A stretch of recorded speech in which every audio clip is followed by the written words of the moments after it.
चैतन्यमनोभीष्टं स्थापितं येन भूतले स्वयं रूपा कदा मह्यं ददाति स्वपदान्तिकं।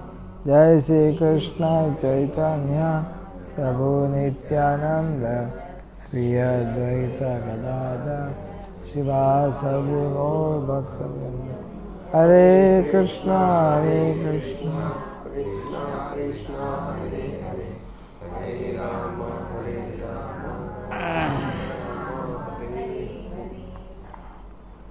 तो पिछली बार हमने चर्चा किया था कि जो भक्त होता है उसको विनम्र होना चाहिए और विशेष करके उसको अहंकार से दूर रहना चाहिए।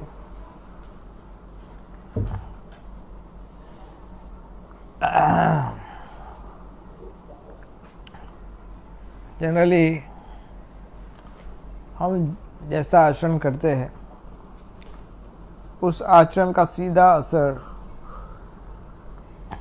हमारे गुरुजनों पर जाता है। जैसे अगर कोई गलत आचरण करता है या उसके आचरण में कोई त्रुटि है, ये त्रुटि दो कारण से हो सकती है, या तो जानबूझ के किया हो या तो फिर कमजोरी के कारण हुआ हो। लेकिन आज आचरण में अगर त्रुटि है तो इस त्रुटि को ज़्यादातर लोग ये नहीं देखते कि ये व्यक्ति का अपना दोष है।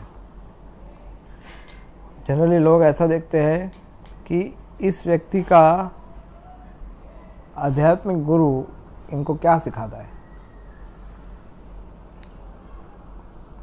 अर्थात अगर हमारे आचरण में कहीं पर भी कोई त्रुटि आती है तो प्रभुपाद हमेशा कहते थे इससे आपके गुरु का नाम बिगड़ता है, इससे इस्कॉन संस्था का नाम बिगड़ जाए।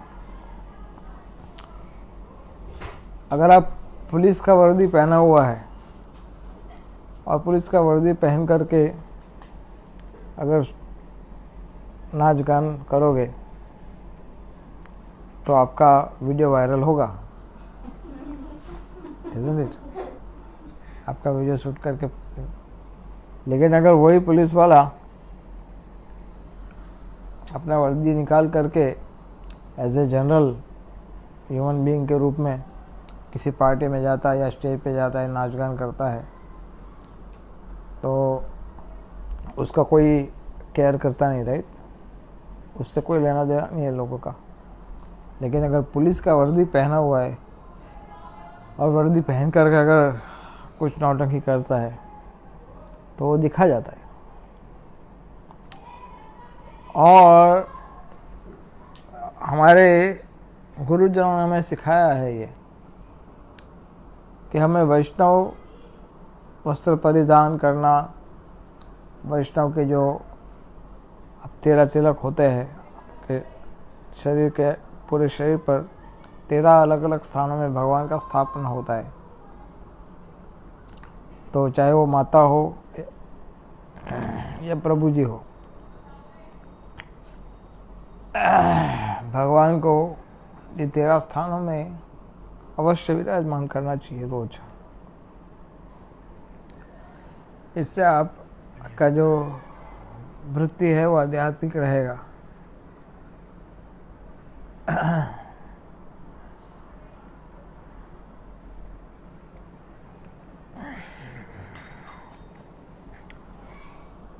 कई बार होता है कि आपको शर्म आती है कि लोग क्या कहेंगे। अगर हम बिजनेस काम से जाएंगे, ऑफिस पर्पस से जाएंगे, तो लोग क्या कहेंगे, बोले ये क्या लगा के आए हो आप, है ना? लेकिन वो 1-2 दिन ही होता है, फिर नहीं होता। फिर लोगों को आदत पड़ जाती है। लोगों को आपके काम से मतलब है, आप क्या तिलक लगा तो इससे मतलब नहीं है, राइट? तो इस तरह से 13 अलग अलग स्थानों पर तिलक अंकित करना भगवान का स्थापना होता है। ऐसा नहीं कि प्रभु जी को ही करना होता है, माताओं को भी करना होता है 13 के 13 स्थानों में। और माताओं को तो और भी आसान है, क्योंकि उनको तो बाहर जाने का बहुत कम होता है, तो उनको तो घर में ही रहना है अधिकतर समय, तो 13 तिलक तो लगा ही सकते हैं।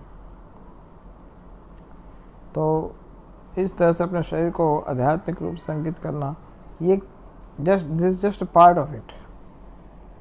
फिर शिखा रखना, धोती कुर्ता पहनना, कंठी माला पहनना, तो ये सब चीज़ों से आपको ये स्मृति बनी रहेगी कि आप भगवान के दास हो, आप सेवक हो। ये स्मृति आपको बनी रहेगी। जैसे ये चीज़ स्मृति से निकल जाए, ऐसे तो हम लोग स्ट्रगल कर ही रहे हैं, हम ये चीज़ याद रखने में कि हम भगवान के दास हैं। ये स्ट्रगल तो ऑलरेडी वी आर कर ही रहे हैं कि भूल ही जाता है कि मैं कृष्ण का हूँ। लेकिन याद कराने वाले जो कुछ 2-4 तरीके भी है, तिलक लगाना वगैरह वगैरह, तो तरीकों को भी हम दूर रखते हैं। बोले नहीं, माया इतनी होशियार है कि आपको अलग अलग सब रीजंस देती है। अरे बड़े ऑफिसर को मिलोगे तो सामने वाले को आप सेक्रेटेरियन या फिर आप रिलीजियस दिखोगे, तो इससे आपकी वैल्यू डाउन हो जाएगी। लेकिन ऐसा कौन से शास्त्र में लिखा है कि रिलीजियस होना पाप का काम है? आज समाज की सिचुएशन ऐसी हो गई है कि अगर आप थोड़ा धर्म को फॉलो करते हो तो लोग आपको ऑर्थोडॉक्स मानते हैं। अगर आप थोड़ा धर्म को फॉलो करते हो तो लोग आपको वीक समझते हैं, कमज़ोर आदमी है ये, इज़ अ वीक पर्सन। क्यों? भगवान की शरण लेता है। ऑफ कोर्स सब ऐसे नहीं है, some people respect you also, लेकिन ये कलयुग का प्रभाव है। लेकिन हमें कलयुग के अधीन नहीं होना है। तो मेरे कहने का मूल भाव ये था कि हमारे आचरण, भक्तों का आचरण भक्तों का आभूषण है। भक्त जिस तरह से आचरण करते हैं, भक्त और तो कोई ऑर्नामेंट्स धारण करते नहीं। आप लोग थोड़ी सोने का चेन पहन के घूमते हो हमेशा। अगर घूमते भी हो, लेकिन वो आभूषण वास्तव में आपका आभूषण नहीं है।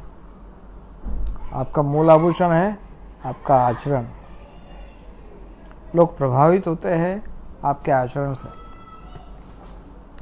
तो आचरण में बहुत सावधानी रखनी चाहिए।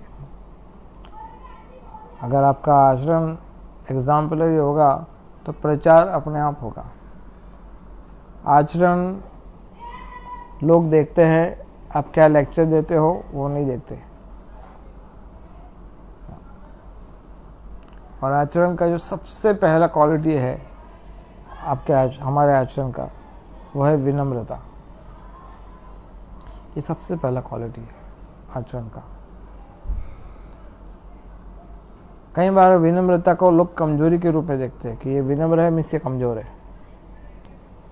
लेकिन अम्बरीश महाराज तो पूरे विश्व के राजा थे, पूरी सृष्टि के राजा थे। आप समझ सकते हो कि ये आजकल के जो प्राइम मिनिस्टर या प्रेसिडेंट है वो तो एक देश के राजा है, लेकिन वो उस राजा में इस प्रकार के दैवी गुण नहीं होते। लेकिन अम्बरीश महाराज तो पूरे पृथ्वी के राजा थे। America, Australia, India, Africa, Europe, Russia, आपका चाइना, यूक्रेन और क्या क्या है, हाँ, और Antarctica, Greenland, what ever it is, ये सब का एकमात्र राजा, एक व्यक्ति, बॉस पूरे सृष्टि का। पूरे विश्व के किसी भी कोने में उनसे पूछे बिना कुछ नहीं होता। अम्बरीश महाराज को पूछे बिना, he was a king। और जब दुर्वासा मुनि उनके यहाँ पधारे थे तो वो व्रत रखा था उन्होंने 1 साल तक, निर्जल एकादशी का एक साल में जितनी भी एकादशी आएगी सारी निर्जल करेंगे। तो निर्जल एकादशी का व्रत रखा था और वहाँ पर दुर्वासा मुनि आए अंत में, लास्ट वाले एकादशी के, और उस एकादशी का ब्रेकफास्ट का टाइम हुआ था, उसी समय दुर्वासा आए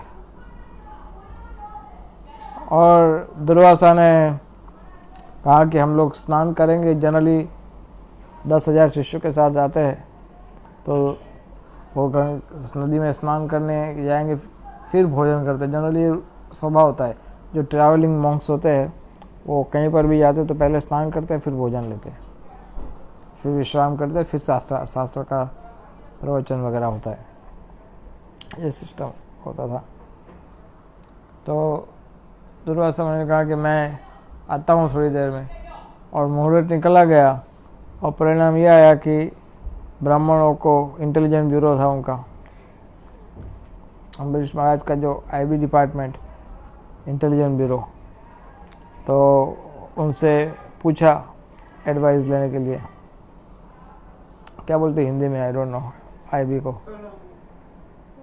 वॉट एवर इट इज़, वो जो एक स्पेशल होते हैं, पर्सनल जो होते कंसल्टेंट, गाइड करने वाले। अब वो अपने यहाँ पर भी होता है, प्राइम मिनिस्टर के भी कुछ पर्सनल एडवाइज़र होते हैं, हर एक चीज़ को एडवाइस करते हो। तो राजा ने पूछा उनको कि ब्राह्मणों का कमेटी होता था ये, और एक्चुअली वही सारा राज्य चलाते थे। राजा तो डिसीजन मेकर, एग्जीक्यूटर था वो राजा, जो उस समय एग्जीक्यूट करते थे, लेकिन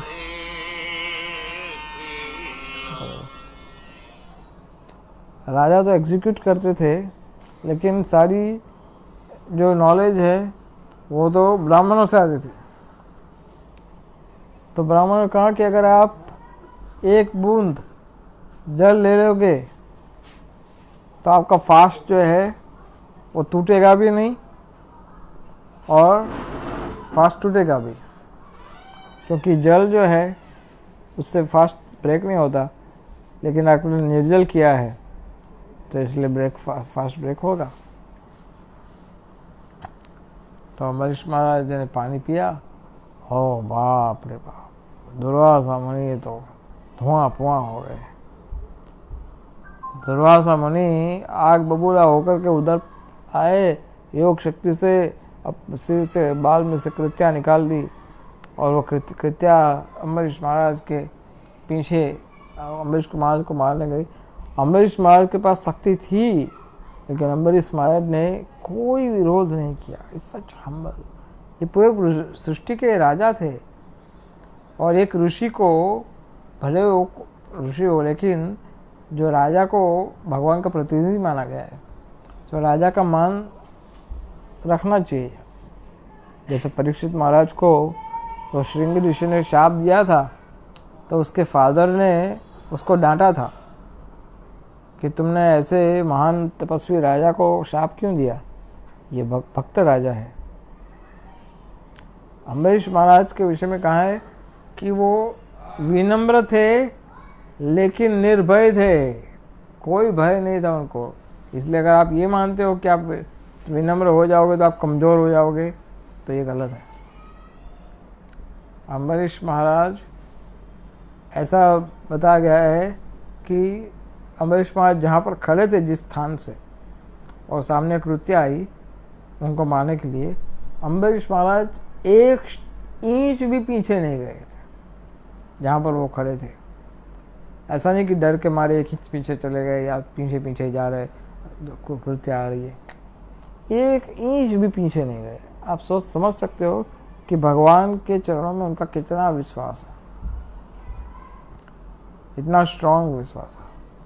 आज मैं कुछ भक्तों से बात कर रहा था कि विश्वास को लेकर के, तो कहने का मैं ये बता रहा था उनको कि देखो, जीवन में आपको जो कुछ भी प्राप्त होता है वो भगवान की इच्छा से मुक्त नहीं है।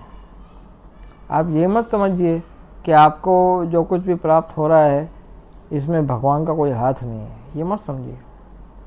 भगवान की परमिशन के बिना ये हो नहीं सकता। इसलिए आपको जो कुछ भी आपके जीवन में प्राप्त हो रहा है वो सारी चीज भगवान के द्वारा अप्रूव्ड है, तभी आपको प्राप्त हो रही है। इसलिए अगर आपको कष्ट हो रहा है, दुख हो रहा है, तो आपको ये नहीं सोचना चाहिए हाय हाय मेरी भाग फूट गए, मैं कहाँ फंस गया, मैं कहाँ, मेरे साथ ही ऐसा क्यों होता है। अरे तुम्हारे साथ नहीं, ये संसार में सबके साथ ऐसा होता है,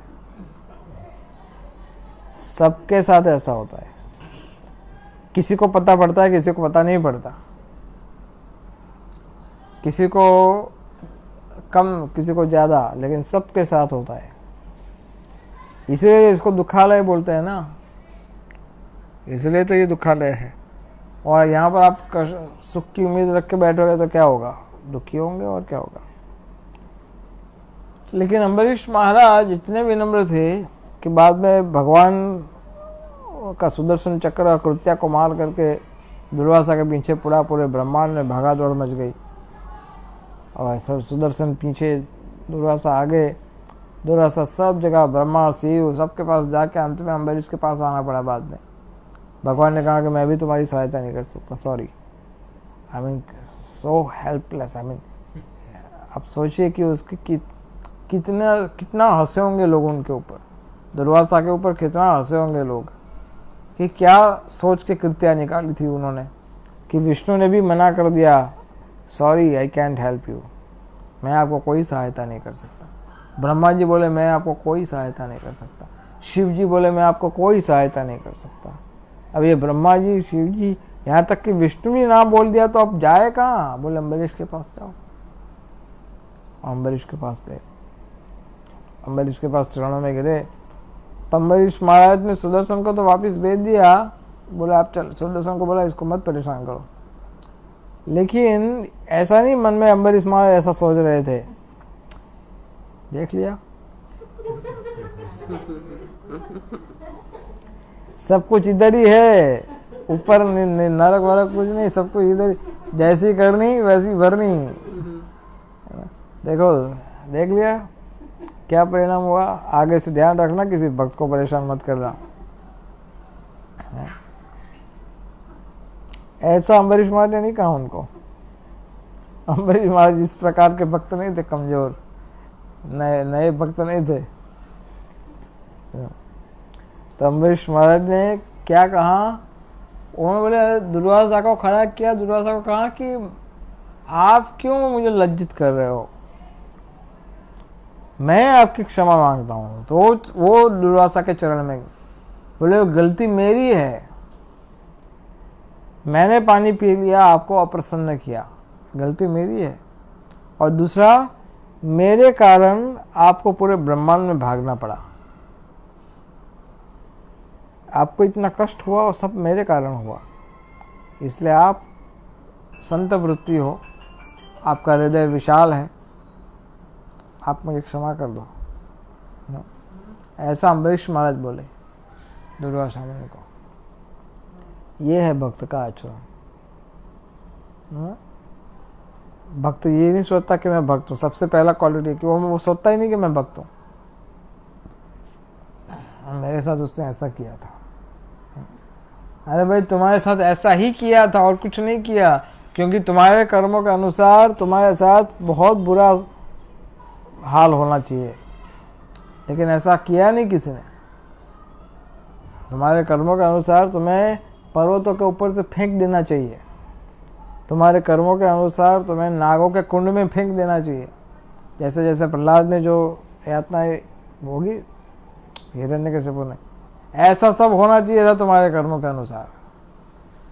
ऐसा अपने आप को हमें बोलना चाहिए।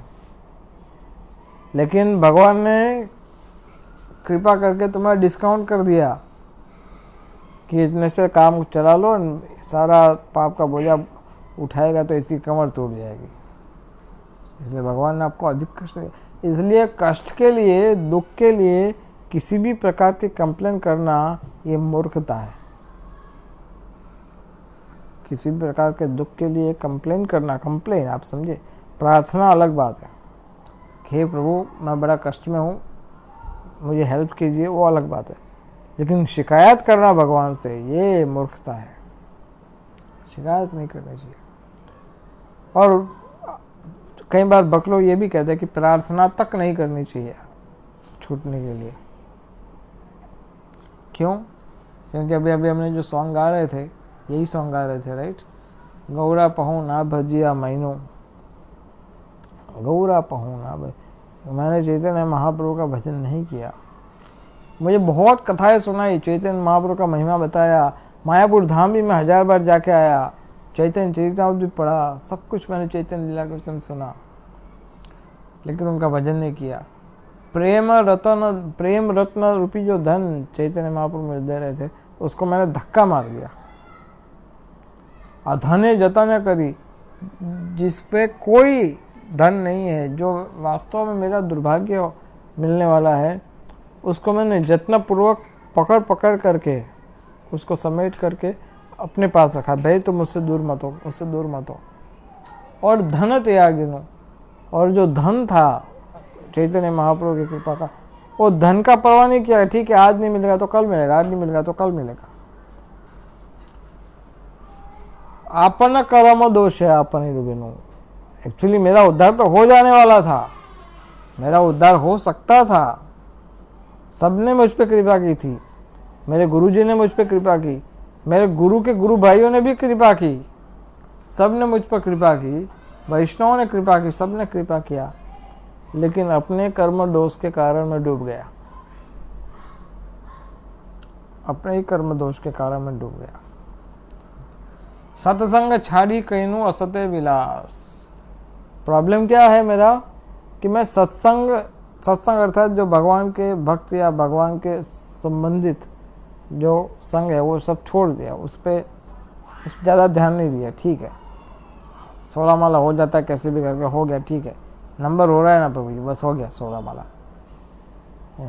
फिर ग्रंथों को पढ़ना, अब पढ़ने के बाद क्या पंडित बनने का है? क्यों पढ़ूँ मैं ग्रंथों को? ठीक है, एक श्लोक पढ़ लूँगा। अगर आप लोग बहुत इंसिस्ट करते हो तो एक श्लोक पढ़ लूँगा रोज पढ़ने के लिए। ये सब है वास्तव में सत्संग, वैष्णव का संग। यहाँ पर लेक्चर प्राप्त होता है, और लेक्चर में क्या आगे किसका भला हुआ है लेक्चर का, है ना? फिर एग्जाम्पल दिखाएगा, वो 20 साल पुराना भक्त है, 20 साल से लेक्चर सुन रहा है, क्या फ़ायदा हुआ उसको ना? ऐसा बताएगा। अरे मूर्ख, वो तो कुछ भी करे तो क्या तू भी नरक में जाएगा? अगर वो व्यक्ति का आचरण सही नहीं है तो क्या तू भी अपना आचरण बिगाड़ेगा? नहीं। यह है कलयुग के प्रभावित लोगों का कारण। सत्संग छाड़ी कहीं असत्य विलास, और असत में विलास करने लगा मैं। असत में विलास का अर्थ क्या है? जो चीज़ भगवान से जुड़ी नहीं है, जैसे एंटरटेनमेंट है या व्हाटएवर, जो भगवान से जुड़ी हुई जो चीज़ें नहीं है, वो सारी चीज़ों में विलास अर्थात बस बहुत उसके अंदर मग्न हो गया। हाँ, बड़ा आनंदित हो। से कारण है लागी लोजे कर्म बंध फांस। यही कारण है कि मुझे कर्म बंध का फांस लग गया है। फांस का अर्थ क्या होता है? बंधन, राइट?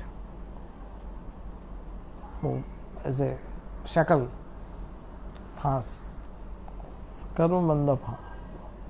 ऐसे अभी कहाँ पर मैं कहीं पर बता रहा था, लास्ट टाइम बता रहा था आपको। फांस लगता है तो कैसा होता है कि आपके हाथ पांव सब कुछ बांध देते हैं, कुछ नहीं कर पाता है।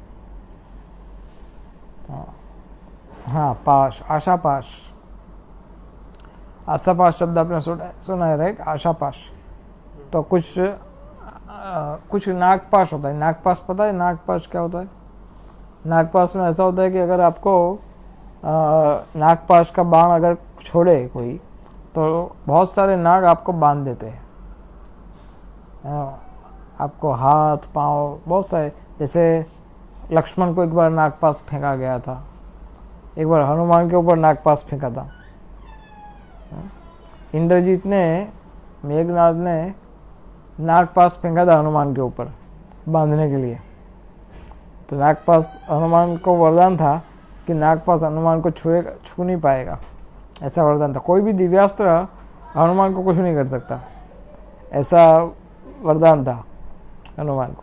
लेकिन हनुमान ने सोचा कि अगर मैं नागपाश में अगर मैं मुझे बांध दे तो मैं ये लोग मुझे पकड़ करके ले जाएंगे कहाँ पर, रावण के पास, तो फ्री में एंट्री मिल जाएगी, फ्री में एंट्री।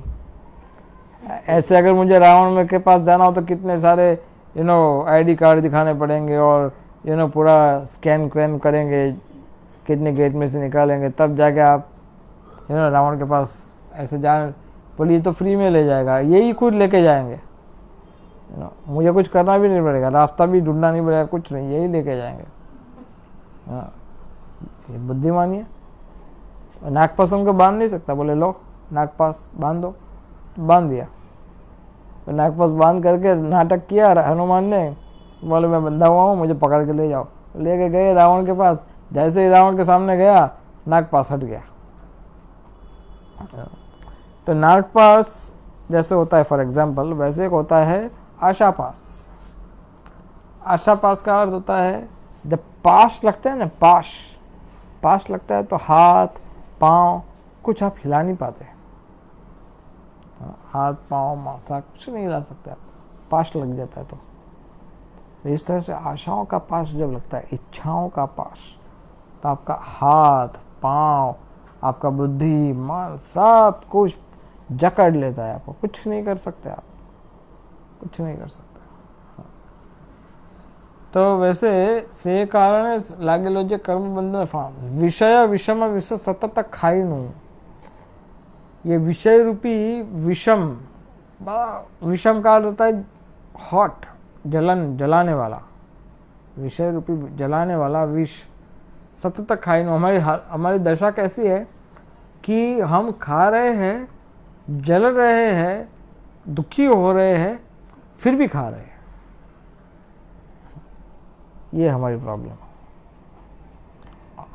है। हम जानते हैं अग्नि में हाथ डालूंगा जल जाएगा, जानता हूँ, फिर भी अग्नि में हाथ डाल रहा हूँ। क्यों डाल रहे हो? आशा पाश, कुछ नहीं कर पाता, हाथ डाल रहा हूँ। क्यों डाल रहा है? मना किया, पता है जल जाएगा, दुखी हो रहा है, रो रहा है, कंप्लेन कर रहा है, हॉस्पिटल में जाता है, किसी ने कोई कुछ बोल देता है, बहुत सारी चीज़ें होती है। इतना सब कष्ट तो रोज़ भुगतते हो। क्या प्रॉब्लम की कमी है हमारी लाइफ में? प्रॉब्लम की कोई कमी है क्या? नहीं। इतना सब होने के बाद भी सतत खा रहा, फिर से खाता है। कुत्ते की पूंछ वो सीधी हो ही नहीं सकती, ऐसा हाल है। गौर कीर्तना रसे मग्न न होना, और चैतन्य महाप्रभु के कीर्तन के रस में मग्न नहीं हुआ। इसलिए नरोत्तम कह रहे हैं, कैनोवा अच्छे प्राण, अभी तक मेरे शरीर में प्राण किस तरह से रखा है मुझे नहीं पता, की सुख पाई है, मुझे कहाँ पर सुख मिल रहा है, कौन सी जगह मुझे सुख मिल रहा है, कौन सा सुख प्राप्त हो रहा है, ये भी मुझे नहीं पता। नरोत्तम दास के ना नागेलो मरिया। नरोत्तम दास अभी तक वो अपने आप को बोल रहे हैं कि बोले अभी तक मैं मर क्यों नहीं गया, अभी मैं जिंदा हूँ, किस कारण जिंदा हूँ, किस कारण मैं अभी जिंदा हूँ। अगर मेरा कुछ अपना कोई काम हो भगवान की सेवा में तो ठीक है, लेकिन कुछ सेवा हो तो करता नहीं, उल्टा यही सब भोग विलास में पड़ा हूँ, तो अभी क्यों अभी तक मैं जिंदा हूँ। तो इस प्रकार की प्रार्थना नरोत्तम दास ठाकुर किए। तो कहने का तात्पर्य है कि वैष्णव को विनम्रता को कभी नहीं छोड़ना चाहिए। विनम्रता बहुत ही आवश्यक है। एक लेटर हम पढ़ते हैं, उसके बाद वी स्टॉप। प्रभुपाद का dealing with the god brothers, definition of Prabhu. Prabhupada said, you should not just use it mechanically, you should meaningfully apply it. Prabhupada ने एक लेटर लिखा था हेमावती को, इसमें लिखा है, yes, to call one another Prabhu is all right, but not to become Prabhu. To accept others as Prabhu and remain as servant is the idea. But because somebody is calling you Prabhu, one should not become a Prabhu and treat others like a servant. In other words, everyone should feel himself as a servant and not to think himself Prabhu, because he is being called Prabhu. This will make a relationship congenial.